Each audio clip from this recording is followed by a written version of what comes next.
Olivia Parker's heels clicked anxiously against the marble floor of Aster Industries' executive level as she paced outside the grand ballroom. Through the ornate doors, the annual charity gala hummed with wealth and influence. Investors, board members, and the city's elite mingled over champagne and strategic conversation. Her emerald cocktail dress sparkled under the hallway lights, but her confidence was crumbling by the second. Tonight was supposed to be her triumphant entrance as both senior marketing director and the wife of successful investment banker James Harrington. Instead, she clutched her phone, reading James's text for the 20th time. Something came up. Can't make it. Sorry. 5 years of dating, 2 years of marriage, and this was the third major event he'd missed in 2 months. But this absence was catastrophic. She had specifically told her boss, the notoriously demanding CEO Marcus Aster, that her husband would attend and contribute generously to the Children's Hospital fundraiser. Marcus valued family commitment and philanthropy above all else, qualities he insisted on seeing in those he promoted. With the executive vice president position opening up next month, Olivia couldn't afford to look unreliable. "Damn it, James," she whispered, fighting back tears that threatened her carefully applied makeup. The sounds of laughter from within the ballroom only heightened her panic. The soft squeak of rubber wheels against marble interrupted her spiral. Olivia turned to see a man in navy maintenance coveralls pushing a cleaning cart toward the service elevator. His face was partially obscured by a worn baseball cap, but she could make out a strong jawline covered in stubble and eyes that seemed startlingly perceptive. "Miss? Everything okay?" His voice was deeper than she expected, with an educated tone that seemed at odds with his uniform. Under normal circumstances, Olivia would have nodded politely and resumed her crisis alone. But desperation has a way of dismantling social boundaries. "No," she admitted, surprising herself with her honesty. "My husband was supposed to be here, but he's not coming, and my career basically depends on him being here tonight." The janitor stopped his cart and studied her for a moment. "That's a tough spot," he said simply, but something in his expression conveyed genuine understanding rather than pity. Maybe it was the compassion in his eyes, or maybe it was sheer panic, but Olivia suddenly had the most outrageous idea. She glanced at his build, tall, broad-shouldered, probably in his mid-30s. With the right clothes, "This is going to sound absolutely insane," she began, her heart racing. "But would you consider pretending to be my husband for just 2 hours? I'll pay you $500. All you have to do is wear a suit, make small talk about finance, and look at me adoringly." The words tumbled out before she could reconsider. The man's eyebrows shot up, and for a moment, Olivia thought he might call security. Then, unexpectedly, a small smile played at the corners of his mouth. "1,000, he counted, "and I'll need something better to wear." Relief flooded through her, quickly followed by practical concerns. "Deal. There's a men's shop on the lobby level. I'll cover whatever you need." She extended her hand. "I'm Olivia Parker." "Jack," he replied simply, shaking her hand. His grip was firm, his palm calloused. "Give me 20 minutes. 23 minutes later, Olivia's jaw dropped as Jack strode confidently down the hall. The department store suit fit him remarkably well, highlighting broad shoulders and a trim waist. He'd shaved, revealing a strong jawline and features that were decidedly handsome, without the shadow of stubble and the battered cap. His dark hair was neatly combed, and he carried himself with unexpected poise. "Will this work?" he asked, a hint of amusement in his eyes. Olivia blinked, momentarily speechless. "It's perfect. You clean up incredibly well." "I've had practice," he said cryptically. "So what's our story? How did investment banker James sweep you off your feet?" She quickly briefed him on the basics. They'd met at a finance conference in Chicago, dated for 5 years, married 2 years ago in a small ceremony in Cape Cod. James worked for Sheffield Capital, specialized in technology investments, and had an MBA from Wharton. "Got it," Jack nodded. "And what's at stake for you tonight?" "Potentially an executive vice president position," Olivia admitted. "My boss, Marcus Aster, values family and philanthropy. He's old-fashioned that way." Something flickered in Jack's eyes at the mention of her boss's name. "Marcus Aster, the founder?" "Yes. He rarely attends these events, but tonight's special because of the Children's Hospital fundraiser. He lost his sister to childhood leukemia, so this cause matters to him personally. She checked her watch. "We should head in, ready for this." Jack offered his arm with surprising elegance. "Lead the way, Mrs. Harrington." The moment they entered the ballroom, Olivia felt dozens of eyes turn their way. She placed her hand on Jack's arm, drawing confidence from his solid presence. To her astonishment, he navigated the room like someone born to wealth and privilege, nodding respectfully to executives she knew and maintaining just the right blend of confidence and humility. "Olivia, there you are," called Rebecca Chen, head of investor relations. "And this must be the famous James we've heard so much about." Jack extended his hand with a warm smile.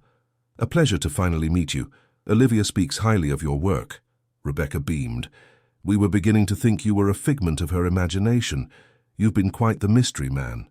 "My schedule keeps me regrettably busy," Jack replied smoothly, "but I wouldn't miss tonight's event. The Children's Hospital initiative is close to both our hearts." Olivia tried to hide her amazement. His performance was flawless, confident without arrogance, knowledgeable without showing off. When the conversation inevitably turned to market trends, Jack offered insights that even had the chief financial officer nodding in agreement. "Where did you learn so much about investment strategy?" she whispered when they had a moment alone. Jack's eyes sparkled with something she couldn't quite identify. "I read a lot." As the evening progressed, Olivia began to relax. Jack was charming the room, and several colleagues had already commented on what a perfect couple they made. The charade was working better than she could have hoped. Then she spotted Marcus Aster himself approaching them, his imposing figure commanding attention as always. Olivia's stomach clenched. Her boss was famously perceptive. If anyone could see through their ruse, it would be him. "Olivia," Marcus greeted her with a rare smile. "Your quarterly projections were impressive." "Thank you, sir," she replied, her voice steady despite her racing heart. "May I introduce my husband, James Harrington?" Marcus turned to Jack, extending his hand. For a split second, something unreadable passed between the two men, a flash of recognition that made Olivia's blood run cold. Jack smiled and took the CEO's hand. "Mr. Aster, it's an honor to meet the man my wife admires so much." Marcus Aster held Jack's gaze a beat longer than necessary, his steel-grey eyes scrutinizing. "Sheffield Capital, correct? I believe we've crossed paths at the Brookfield conference last spring." Olivia's breath caught in her throat. There had been no Brookfield conference, at least none that she'd told Jack about. Without missing a beat, Jack nodded. "I was only there briefly." "I'm flattered you remember, sir. I make it a point to remember faces," Marcus replied meaningfully, "especially those associated with my best employees." He turned back to Olivia. "Your husband is quite the catch, Miss Parker. I look forward to seeing more of him at company events." As Marcus moved on to greet other guests, Olivia released the breath she'd been holding. "That was close," she whispered. "I didn't mention any Brookfield conference." Jack's expression remained unreadable. "Lucky guess. These industry events all blend together after a while." The evening continued without further incidents. Jack seamlessly played his role, discussing market trends with board members and charming the wives of executives with stories of how he and Olivia met. He even donated a surprisingly generous sum to the Children's Hospital Fund, pulling out his own credit card before Olivia could offer hers. "You didn't have to do that," she said quietly as they stood by the champagne fountain. "I would have covered it." Jack shrugged. "Consider it part of the service. Besides, it's a good cause." There was something about the way he carried himself, the quiet confidence and occasional flash of dry humor, that made Olivia increasingly curious about the man beneath the borrowed suit. He wasn't at all what she'd expected when she'd impulsively propositioned a maintenance worker in a moment of desperation. "You know," she ventured, "you're very good at this. The finance talk, the social navigation. Where did you really learn it all?" A shadow passed over his features. "Let's just say I've had many lives before this one." Before she could press further, the orchestra began playing a waltz. Couples moved toward the dance floor, and Jack raised an eyebrow questioningly. "Shall we? It would look strange if we didn't dance." Olivia hesitated. "I should warn you, I'm terrible at waltz." "Then let me lead." He took her hand confidently and guided her to the floor. To her astonishment, Jack moved with the practiced grace of someone who had taken years of dance lessons. His hand rested lightly but firmly on her lower back as he guided her through the steps, making even her awkward movements seem intentional. For a maintenance worker, he possessed an extraordinary amount of refinement. "Where did you learn to dance like this?" she asked, increasingly bewildered by the contradictions of the man holding her. Jack spun her elegantly before responding. "My mother insisted. She believed any education was incomplete without knowing how to waltz." "She sounds wise," Olivia said, finding herself genuinely enjoying the dance despite her usual discomfort. "And what does she think of your current career path?" Something flickered in his eyes, a brief vulnerability quickly masked. "She passed away several years ago." "I'm sorry," Olivia said, immediately regretting her prying. "I shouldn't have." "It's all right," he interrupted gently. "She would have enjoyed tonight. She always did love a good masquerade." As the music ended, Olivia became acutely aware of how closely they were standing, his hand still warm against her back. There was a moment, just a fleeting second, when something electric passed between them, a connection that transcended their fabricated relationship. The moment broke when Rebecca approached them, beaming. "Olivia, the board members are raving about your husband. James, you simply must tell Thomas your thoughts on the Asian markets. He's considering a major investment." The rest of the evening passed in a blur of introductions and conversations. Jack performed flawlessly, somehow knowing exactly what to say to each person they encountered. By the time they slipped out shortly after 11, Olivia was equal parts exhilarated and exhausted. "Mission accomplished," Jack said, as they stood in the quiet hallway outside the ballroom. He had loosened his tie and looked more relaxed, though no less handsome. "I believe your boss was impressed." "You were amazing," Olivia admitted. "I can't thank you enough." She reached into her clutch for her wallet, but Jack shook his head. "Keep it. Consider the donation my contribution to your career advancement." Olivia frowned, confused. "But we had a deal. $1,000. Let's just say I have my reasons." He began loosening his cufflinks, the only items he'd brought with him to complete the outfit. Besides, it was an interesting evening, more entertaining than my usual Thursday night. As he slipped the cufflinks into his pocket, Olivia noticed an engraved design on them, a stylized A that looked strangely familiar. "Those are beautiful," she commented. "Family heirloom?" Jack quickly covered them with his palm, something like that. He glanced at his watch, an understated but clearly expensive timepiece that she hadn't noticed earlier. "I should return these clothes and get back to work." Olivia felt a strange reluctance to end the evening. "Will you be working here tomorrow? I'd like to properly thank you, maybe buy you lunch." A cryptic smile played across his lips. "I'm afraid my schedule is rather unpredictable, but I have a feeling we'll see each other again soon."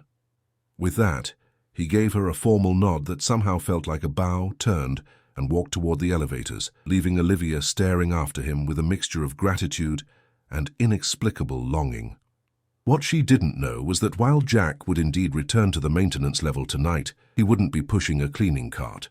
He would enter a private elevator, use a key that few possessed, and ascend to the penthouse office where Marcus Aster, or rather Marcus Jack Aster III, would remove his perfectly tailored disguise and return to being the billionaire CEO who periodically worked incognito among his employees. And as he changed back into clothes that cost more than most of his workers made in a month, Marcus found himself thinking about Olivia Parker's emerald dress, her quick thinking, and the surprising chemistry he'd felt while dancing with a woman who had no idea who he really was. The following morning, Olivia arrived at Aster Industries headquarters earlier than usual. The events of the previous night felt almost dreamlike. Had she really hired a maintenance man to pose as her husband, and had it actually worked? She half expected to find a termination notice on her desk, but instead found a handwritten note requesting her presence at the executive meeting at 9 a.m. Her phone buzzed with a text from James, her actual husband. "How did it go last night? Sorry again."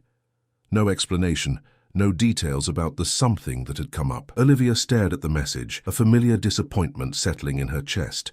Once those brief texts had been hour-long phone calls. Once he wouldn't have missed an event that mattered to her. "Not now, James," she muttered, tucking the phone into her desk drawer. She had a meeting to prepare for. The executive conference room occupied the northeast corner of the 50th floor, with floor-to-ceiling windows offering breathtaking views of the city. Olivia arrived 5 minutes early, settling into her usual spot halfway down the table. Various department heads filtered in, offering congratulations on the gala's success. "Your husband was a hit," whispered Rebecca, sliding into the chair beside her. "Thomas hasn't stopped talking about his market insights. Where have you been hiding him all this time?" Olivia managed a tight smile. "He travels a lot." The room fell silent as Marcus Aster entered. Today, in his impeccable three-piece suit and with his commanding presence, he looked nothing like the maintenance worker from last night. Yet something about his jawline, the set of his shoulders. Olivia froze. No, it couldn't be. She studied his face as he began the meeting, her heart hammering against her ribs. The CEO's voice washed over her, deep and authoritative. But all she could hear was Jack's casual, "Give me 20 minutes," from the night before. It was impossible. Billionaire CEOs didn't moonlight as janitors in their own buildings, but the more she looked, the more similarities she found. The same penetrating gaze, the same strong hands, even the same slightly crooked smile when he approved of something. "Ms. Parker," Marcus's voice cut through her spiraling thoughts. "Your quarterly marketing report." Olivia snapped back to the present, fumbling with her tablet. "Yes, sir. As you can see from these projections..." She delivered her presentation on autopilot, her mind racing with implications. If Marcus Aster and Jack the janitor were the same person, then she had unknowingly asked her CEO to pretend to be her non-existent husband. Worse, she had lied directly to his face about having a husband named James who worked at Sheffield Capital. Marcus asked several pointed questions about her marketing strategy, his expression giving nothing away. There was no hint of recognition, no indication that anything unusual had transpired between them. Had she imagined the whole thing? When the meeting concluded, Olivia gathered her materials with shaking hands. She needed to get out, to think. "Ms. Parker, a moment." Marcus's voice stopped her at the door. The room emptied until they were alone. Olivia turned, struggling to maintain her professional composure. "So yes, sir. The Children's Hospital fundraiser exceeded its goal by 30%, he said, reviewing a document. "Your event coordination was exemplary." "Thank you, sir." "Your husband made quite an impression on the board," he continued, his eyes still on the papers, particularly his insights on emerging markets in Southeast Asia. Olivia swallowed hard. "He follows the markets closely." Marcus finally looked up, his expression unreadable. "Funny thing about Sheffield Capital. I called Thomas this morning to follow up on a conversation he had with James. Their HR department has no record of a James Harrington." The floor seemed to drop from beneath her feet. "I can explain." "I'm not interested in explanations, Miss Parker." He rose from his chair, gathering his files. "I'm interested in results, and last night's event delivered results." He moved toward the door, pausing beside her. For a breathless moment, she caught a hint of the same cologne Jack had worn. "The executive vice president position opens next month," he said quietly. "Your name is on the shortlist. I suggest you focus on that rather than maintaining elaborate personal narratives." With that, he was gone, leaving Olivia clutching the back of a chair for support. He knew. Marcus Aster knew she had lied about her husband. But was he also Jack? Or had he somehow discovered her deception through other means? Her phone buzzed again in her pocket. "James." This time she answered. "I need to see you tonight," she said without preamble. "We need to talk." That evening, Olivia sat at a quiet corner table in Luciana's, an upscale Italian restaurant downtown. James arrived 15 minutes late, his tie loosened and dark circles under his eyes. Once she'd found his slightly disheveled finance guy look endearing. Now it just seemed like another sign of his increasing detachment. "Hey, babe," he said, leaning in to kiss her cheek. "Sorry about last night. Client emergency." "It's been a lot of emergencies lately," Olivia replied, not bothering to hide her skepticism. "This was important, James. I told you weeks ago how much this mattered." He signaled for a waiter. I know, but Anderson was threatening to pull out of the Westfield deal. Millions on the line." He ordered a scotch, neat. "How'd it go? Did your boss notice I wasn't there?" Olivia studied her husband of 2 years. Once she'd known his every expression, could read his thoughts before he voiced them. When had this distance grown between them? "Actually, I found a replacement," she said carefully, watching his reaction. "I asked someone to pretend to be you." James choked on his water. "You what?" I was desperate. You left me hanging and my career was on the line. She leaned forward. But that's not even the interesting part.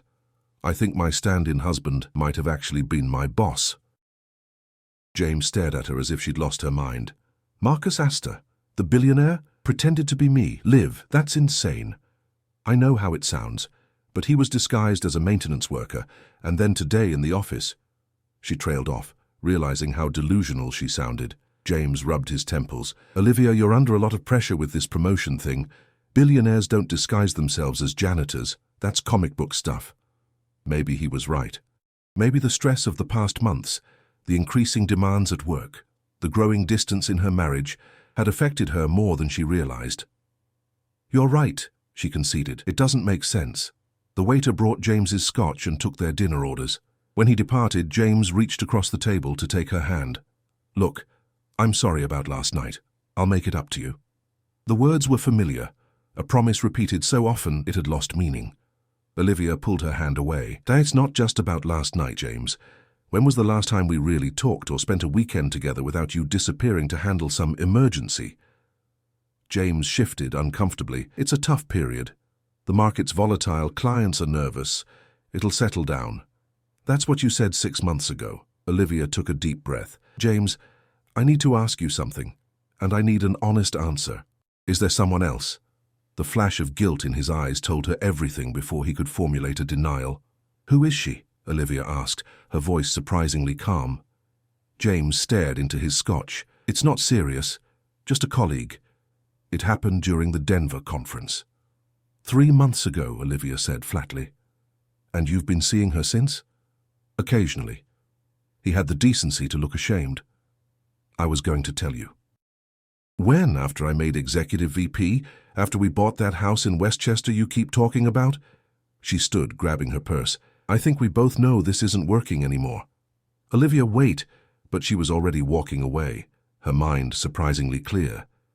Outside, the cool evening air felt cleansing against her face. She wasn't as devastated as she should be, which told her everything she needed to know about the state of their marriage.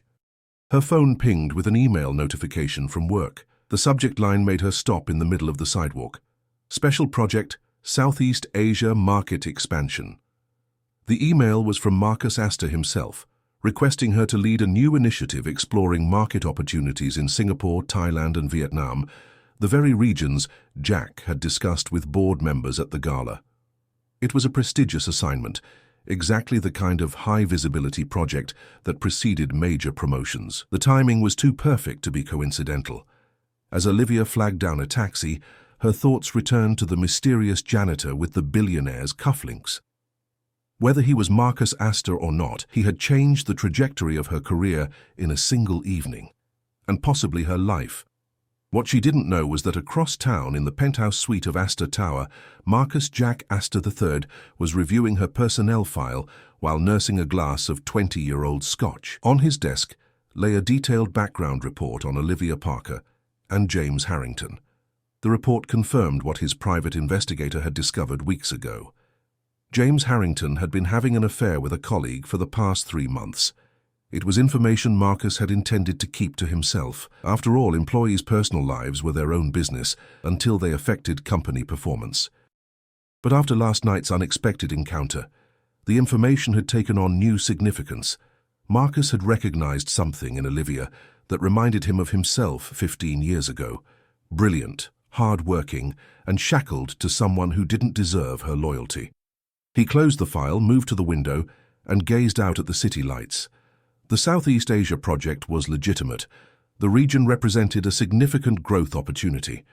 That Olivia was the perfect person to lead it was a fortunate coincidence. At least that's what he told himself, as he recalled the feeling of her in his arms during that waltz, the spark of connection neither of them had expected. Careful, Marcus, he murmured to his reflection in the glass. You're her boss, not her solution. 3 weeks later, Olivia found herself in the business-class cabin of a flight to Singapore, reviewing market research reports as the plane cruised at 35,000 feet. The Southeast Asia project had consumed her days and nights, a welcome distraction from her collapsing personal life. James had moved out of their apartment the week after their confrontation at Luciana's. Their communication now consisted primarily of terse emails about dividing their assets and the logistics of divorce.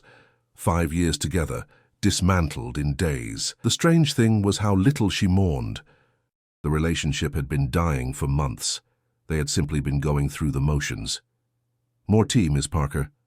The flight attendant's voice pulled her from her thoughts. "Yes, thank you." Olivia accepted the cup, her gaze drifting to the empty seat beside her. The project team would join her in Singapore, but for this initial scouting trip, she was traveling alone, or so she had thought until she boarded and discovered that Marcus Aster had reserved the adjacent seat. He had yet to appear, however, and with only 20 minutes until takeoff, she wondered if he'd changed his plans. Just as the flight attendants began their final checks, Marcus strode down the aisle, looking immaculate despite the late hour. His eyes met hers briefly as he stowed his carry-on. "Miss Parker," he acknowledged, settling into the seat beside her. "I trust your preparations for Singapore are complete." "Yes, sir." "I've arranged meetings with potential partners and compiled market entry analyses for each target country." She handed him a folder containing her executive summary. "I wasn't aware you'd be joining this trip." A last-minute decision. He accepted the folder without opening it. "The Takashi Group requested my presence at their regional conference. It seemed efficient to combine the trips." The explanation made sense, yet Olivia couldn't shake the feeling that there was more to it. In the week since the gala, she had seen Marcus only in formal meetings. He had never mentioned the incident with Jack, never given any indication that he was the man who had pretended to be her husband. As the plane taxied for takeoff, Marcus closed his eyes, his long fingers gripping the armrest slightly tighter than necessary. "Not a fan of flying?" Olivia asked, surprised to see this small crack in his composure. His eyes remained closed. "Not particularly. Takeoffs and landings are problematic." The admission of vulnerability seemed so out of character that Olivia didn't know how to respond. The powerful CEO suddenly seemed more human. "I focus on breathing," she offered. 5 counts in, 5 counts out. It helps with the anxiety." Marcus opened one eye. "I don't have anxiety. I have a reasonable concern about hurtling through the air in a metal tube." Despite herself, Olivia laughed. "That's the textbook definition of flying anxiety, sir." A reluctant smile tugged at his lips. "Perhaps." He drew in a deliberate breath, then exhaled slowly. 5 counts, you said." They breathed together as the plane accelerated down the runway, neither acknowledging the strangeness of the moment. By the time they reached cruising altitude, Marcus had regained his typical composure, turning the conversation to business matters. For the next several hours, they discussed the Southeast Asia strategy, debating market approaches and potential partnerships. Olivia was impressed by his grasp of regional nuances and cultural factors that could impact business relationships. "You seem very familiar with Southeast Asian customs," she observed during a lull in their conversation. "I spent a year in Singapore after college," he replied, surprising her with this personal detail. "Before returning to take over the family business." Olivia hesitated, then ventured into more personal territory. "I've always wondered, why do you go by Marcus instead of Jack? Isn't your full name Marcus Jack Aster III? His expression sharpened. "How did you know my middle name? It's not public information." Caught, Olivia scrambled for an explanation. I think I saw it on some legal documents that came through marketing for approval." He studied her for a long moment, his gaze intense. "To answer your question, Marcus was my father's name and his father's before him. Jack is mine alone." Something in his tone made her heart beat faster. Before she could respond, the plane hit a pocket of turbulence, causing the cabin to shudder. Marcus's hand instinctively gripped the armrest between them and found Olivia's hand already there. For a breathless moment, neither moved. His hand was warm over hers, the unexpected contact sending a current of awareness through her. Then, as quickly as it had happened, he withdrew, muttering an apology. The rest of the flight passed in professional conversation, the brief moment of connection carefully ignored by both. But as they disembarked in Singapore, Olivia couldn't help noticing how Marcus positioned himself between her and the crowd, subtly guiding her with a light touch to her elbow. At the hotel, they parted ways with plans to meet the following morning for their first partnership meeting. Olivia spent the evening preparing her presentation and trying not to think about the enigmatic CEO who might or might not have been the janitor who had danced with her at the gala. The next 3 days were a whirlwind of meetings, site visits, and networking events. Olivia found herself consistently impressed by Marcus's business acumen and leadership style. He was demanding but fair, expecting excellence while providing the resources to achieve it. In negotiations, he was formidable yet ethical, a rare combination in her experience. On their 4th evening in Singapore, after a particularly successful meeting with potential distribution partners, Marcus surprised her with an unexpected suggestion. "You've never experienced Singapore beyond conference rooms and hotel lobbies," he said as they exited the gleaming office tower. "That's a shame. The night markets on Bugis Street are worth seeing." Olivia blinked, uncertain if he was suggesting what she thought. "Are you inviting me to explore the city, sir?" "Marcus," he corrected. "We're 12,000 miles from the office. And yes, I'm suggesting we take advantage of being in one of the world's most fascinating cities." His expression remained professional, but there was something warmer in his eyes. "Consider it cultural research for our market entry strategy." She hesitated only briefly. "I'd like that, Marcus." The night market was a sensory feast, vibrant colors, enticing aromas, and the melodic blend of languages creating an atmosphere that felt worlds away from corporate America. As they wandered through stalls selling everything from silk scarves to electronic gadgets, Olivia was struck by how at ease Marcus seemed in this environment, so different from the sterile boardrooms where she usually saw him. At a food stall, he ordered in fluent Mandarin, securing them plates of chili crab and satay that made Olivia's eyes water with their perfect blend of spices. "This is incredible," she admitted, gesturing to the bustling market around them. "I would have missed all this if I'd stayed in my hotel reviewing spreadsheets." "Life happens outside spreadsheets," Marcus replied, his usual intensity softened in the warm glow of the market lights. "Something I have to remind myself sometimes." They found themselves at a small table outside a tea shop where an elderly woman served them delicate cups of oolong. The intimate setting and the distance from home seemed to loosen something in Marcus. He spoke of his early years building Aster Industries, the challenges of living up to his father's legacy, and his vision for the company's future. "You've never married," Olivia observed, emboldened by the evening's informal atmosphere. "The tabloids speculate about it constantly." A shadow crossed his features. "I came close once. Elizabeth was a corporate attorney I met during a merger negotiation. Brilliant, beautiful. We were engaged for almost a year." "What happened?" "She wanted the Marcus Aster on magazine covers. The billionaire, the influencer, the public figure." He traced the rim of his teacup. "She didn't want the man who sometimes works maintenance shifts in his own building just to stay connected to reality." Olivia's heart stuttered. There it was, the confirmation she'd been seeking for weeks. "So it was you that night at the gala?" He met her gaze steadily. "I occasionally work incognito shifts in different departments. It started as a way to understand operations from the ground level, but it became something more, a respite from being Marcus Aster all the time. Why didn't you tell me when I approached you? You must have thought I was insane, or worse, manipulative." "Actually, I thought you were resourceful. Quick thinking under pressure." His expression softened, "and I was curious to see what kind of husband you'd imagined for yourself." Heat crept into Olivia's cheeks. "It wasn't imagination. James was real. We're divorcing now." Something flickered in Marcus's eyes, surprise followed by an emotion she couldn't quite name. "I'm sorry to hear that. Are you?" The question slipped out before she could stop it. He held her gaze. "No," he admitted quietly. "Not entirely." The air between them seemed charged with unspoken possibilities. But before Olivia could respond, Marcus's phone buzzed with an urgent message from New York. The spell broken, they returned to their professional selves, making their way back to the hotel to deal with the crisis. The remainder of the trip maintained this delicate balance, professional collaboration during business hours, and increasingly personal conversations during their evening explorations of Singapore, Bangkok, and finally Ho Chi Minh City. They never again directly addressed the growing attraction between them, but it hummed beneath every interaction like an electric current.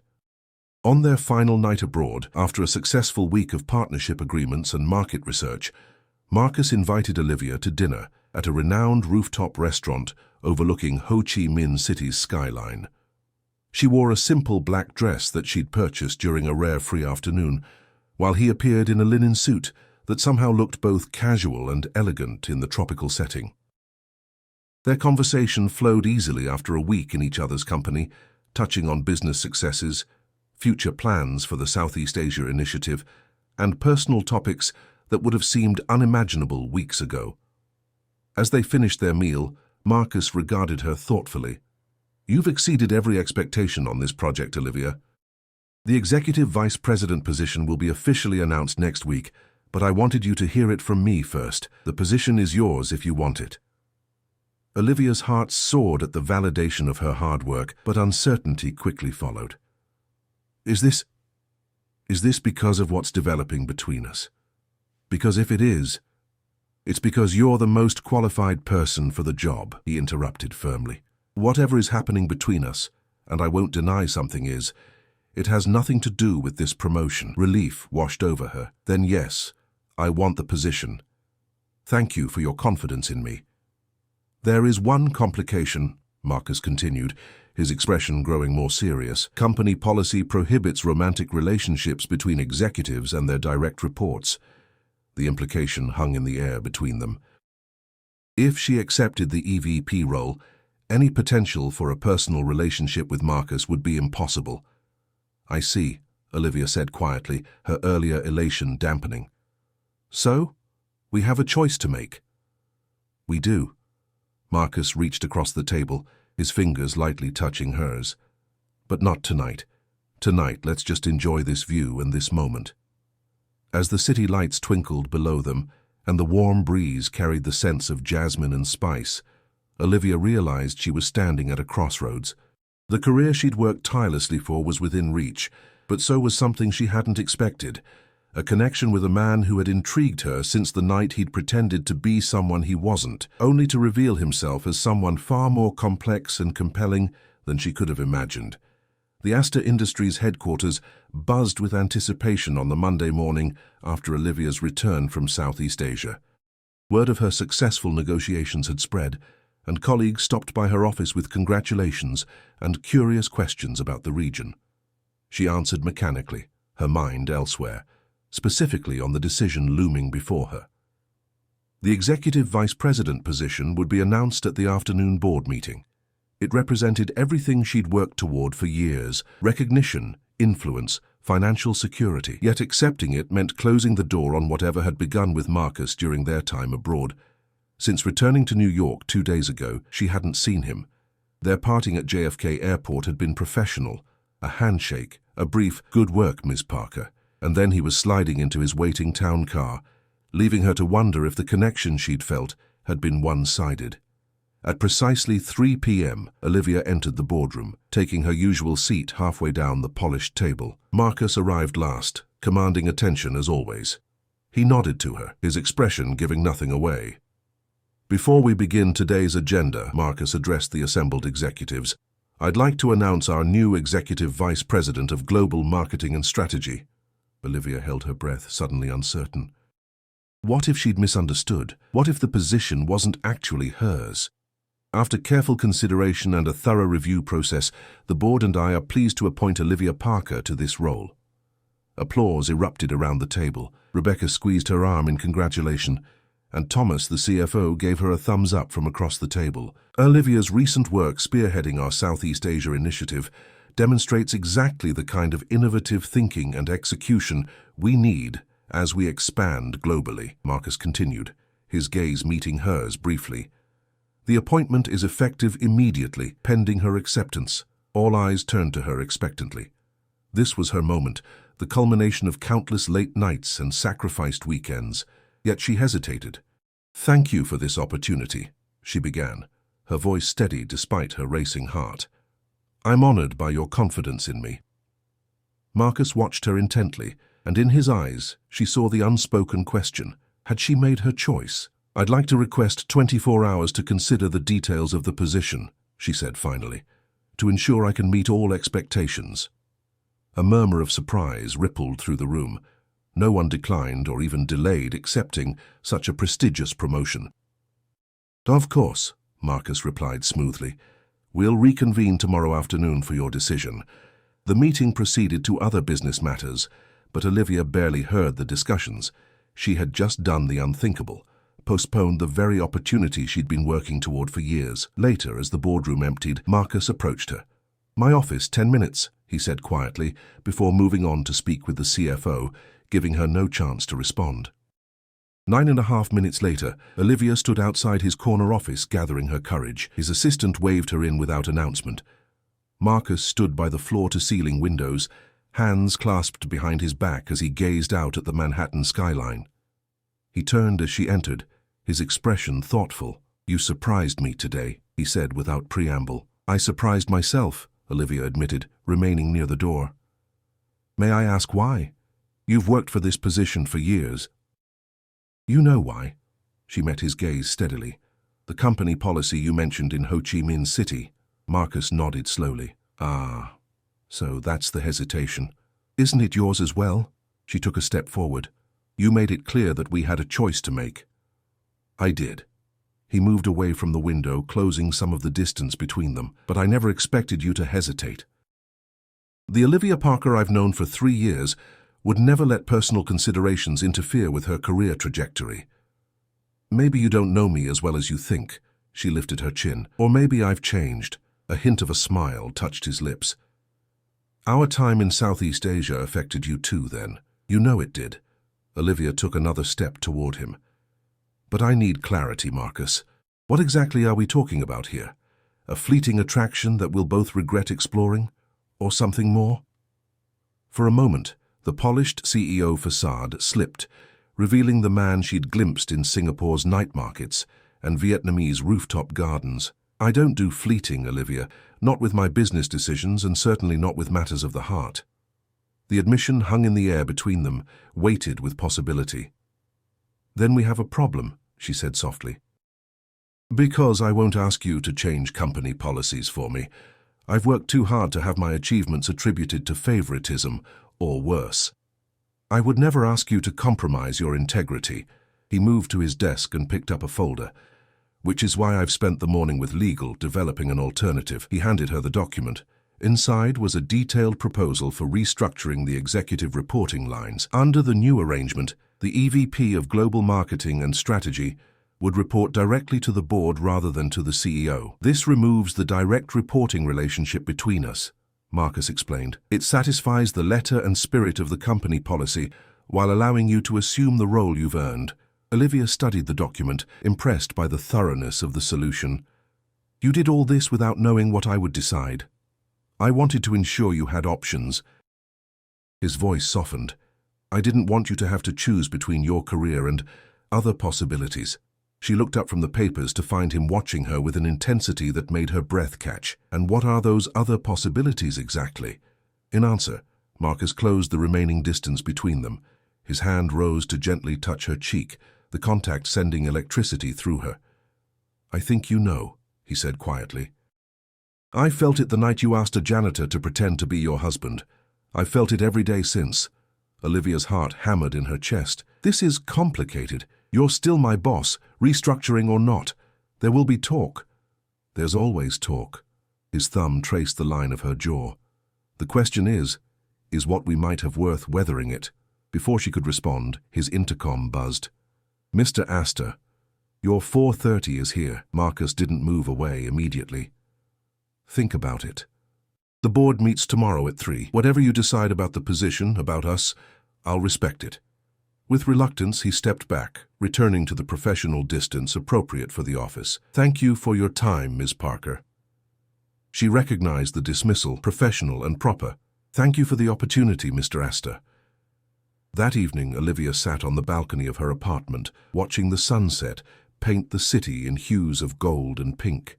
Her divorce papers lay on the table beside a glass of wine, signed and ready to be filed. Ending her marriage had been surprisingly straightforward once she'd accepted the truth. She and James had been growing apart for years, their paths diverging long before his infidelity. But beginning something new, especially with Marcus Aster, was infinitely more complex. The restructuring plan was elegant, addressing the professional concerns. But what about the personal ones? He was her boss, one of the most powerful men in the business world, with resources and influence she couldn't match. The imbalance would always exist, restructuring or not. Yet when they'd been in Singapore, exploring night markets and sharing tea, the billionaire CEO had simply been Jack, thoughtful, occasionally vulnerable, genuinely interested in her perspectives. That was the man who had captured her interest, not the corporate titan. Her phone chimed with a text message, unknown number. The maintenance staff entrance is unlocked. Roof access, 9 p.m. if you want to talk. J. Olivia's pulse quickened. She checked the time. 8:40. Just enough time to make it to Aster Tower if she left immediately. 20 minutes later, she slipped through the service entrance, finding it unlocked as promised. The service elevator required a key, but beside it was a utility stairwell with a simple sign, Roof access, authorized personnel only. 55 floors later, breathless and questioning her decision with every step, Olivia pushed open the heavy metal door to the roof. The panoramic view of Manhattan at night momentarily stole her breath, a glittering tapestry of lights spreading in all directions. Marcus stood at the edge, hands in the pockets of what appeared to be maintenance coveralls, similar to those he'd worn the night of the gala. He turned at the sound of the door, his expression hopeful. "You came," he said simply. "I'm still not sure why," Olivia approached, stopping a few feet away. "Nice outfit. Going incognito again?" He glanced down at the coveralls with a sheepish smile. "Force of habit when I come up here. It's where I do my best thinking, away from the expectations of being Marcus Aster. Is that why you brought me here, to meet Jack instead of Marcus?" "I brought you here because it's the one place I can be completely honest." He gestured to the spectacular view. "No assistants, no board members, no shareholders watching, just me." The sincerity in his voice touched something in her. "Why me, Marcus? You could have any woman in New York, probably several simultaneously." "That's exactly why." He took a step toward her. "Most people see the name, the wealth, the position. You asked a janitor to pretend to be your husband, and then proceeded to treat him with more genuine respect than most people show the CEO. I didn't know you were the CEO," she pointed out. "Exactly. You saw me, the actual me, before you knew who I was." His voice softened. "Do you know how rare that is in my world?" Olivia understood then. In his position, authenticity was the one thing money couldn't buy. "So where does that leave us?" "That depends on what you want." Marcus took another step closer. "I've made my restructuring proposal. The board has approved it. You can have the EVP position regardless of what happens between us personally." "And what do you want to happen?" she asked, her voice barely above a whisper. "I want to see where this goes without corporate policies or power dynamics getting in the way." He reached for her hand, his touch warm in the cool night air. "I want to take you to dinner as Jack, not as your boss. I want to know if what I felt in Singapore was real." Olivia looked at their joined hands, then up to his eyes that had watched her with hidden knowledge the night of the gala, that had softened while drinking tea in a Singapore market, that now regarded her with unmistakable hope. "I think it was real," she admitted, "but we'd be starting with a significant complication. You're still Marcus Aster. That doesn't change because you occasionally wear coveralls." "No, it doesn't," he agreed. "But maybe that's not a complication. Maybe it's just part of who I am, like your ambition is part of who you are." His other hand came up to gently touch her face. "I don't want either of us to compromise who we are. I just want a chance to discover who we might be together." In that moment, on a rooftop high above the city, Olivia made her decision. She leaned forward and pressed her lips to his, a kiss that started gentle but quickly deepened with weeks of restrained attraction. His arms encircled her, pulling her close as the night breeze swirled around them. When they finally broke apart, both slightly breathless, Olivia smiled. "For the record, I'm accepting the EVP position. And I'm accepting that dinner invitation, though maybe not in that outfit." Marcus laughed, a genuine sound of joy she'd rarely heard from him. "Deal. Though I should warn you, dating a billionaire isn't as glamorous as it sounds. I work long hours, I'm pathologically punctual, and I have trust issues from people wanting me for my money. And dating an executive vice president has its challenges too," she countered. "I'm fiercely independent, occasionally stubborn, and I refuse to be the plus one who smiles prettily at charity galas." "Noted." His smile turned serious. "We'll figure it out. together. 6 months later, Olivia stood at another charity gala, this time as Executive Vice President of Global Marketing and Strategy for Aster Industries. Her Southeast Asia initiative had exceeded projections, establishing the company as a significant player in the region's emerging markets. The restructured reporting lines had worked smoothly, with any initial gossip about her relationship with Marcus quickly overshadowed by her obvious competence in the role. Tonight, as she mingled with investors and board members, she did so on her own merits, her achievements speaking for themselves. "There you are." Marcus appeared at her elbow, looking handsome in his tuxedo. In public, they maintained professional boundaries, but the warmth in his eyes when he looked at her was unmistakable. "The Children's Hospital Director wants to thank you personally for the new pediatric wing funding." "Of course." She excused herself from her conversation with board members and accompanied him across the ballroom. "I was just telling Thomas about the Vietnam expansion. He's impressed with the projections. As am I." Marcus guided her with a light touch to her elbow, the same gesture from their first days in Singapore. "Though I'm more impressed with you." 6 months of dating had deepened their connection beyond the initial attraction. They'd discovered a shared love of obscure documentaries, a mutual competitive streak that made their tennis matches legendary among their friends, and complementary approaches to problem-solving that benefited both their professional and personal relationships. There had been challenges, of course. Learning to separate work disagreements from their personal life had taken practice. Navigating public interest in their relationship had required patience. And Olivia had insisted on maintaining her own apartment, needing the independence even as they spent most nights together, but the effort had been worth it. In Marcus, she'd found a partner who respected her ambition because he shared it, who challenged her to grow while supporting her decisions. And he had found in her someone who saw beyond his wealth and status to the man underneath, the same man who had once agreed to pretend to be her husband for $1,000. As the gala wound down, they slipped away to the same hallway where they'd first met. The spot held special significance for them both. "Do you realize it's been exactly 1 year?" Marcus said, taking her hand as they stood in the quiet corridor. "Since you propositioned a maintenance worker outside this very ballroom." "Best $1,000 I never actually paid," Olivia teased, "though I think you still owe me a real husband for the evening." Marcus's expression grew serious. He reached into his pocket and withdrew a small velvet box. "What about a real husband for a lifetime instead?" Olivia's breath caught as he opened the box to reveal a stunning emerald ring, the same deep green as the dress she'd worn that fateful night. "I don't want a pretend husband anymore, Jack," she said softly, using the name that had become her private endearment for him. "I want you, exactly as you are." "Is that a yes?" he asked, his usual confidence giving way to vulnerable hope. In answer, Olivia kissed him, right where their extraordinary journey had begun. As he slipped the ring onto her finger, she reflected on the strange twist of fate that had led her here. From a desperate request to a janitor, to finding genuine love with the man behind the billionaire facade. "Just promise me one thing," she murmured against his lips. "No more undercover missions without telling me. I don't think my heart could take discovering you're secretly someone else again." Marcus laughed, pulling her closer. "No more secrets," he promised, "though I was thinking we might continue the tradition of me wearing those coveralls occasionally. They seem to bring us luck." Olivia smiled, content in the knowledge that whether he was in maintenance clothes or bespoke suits, the man she loved remained the same, and their story, which had begun with pretense, would continue with nothing but truth between them.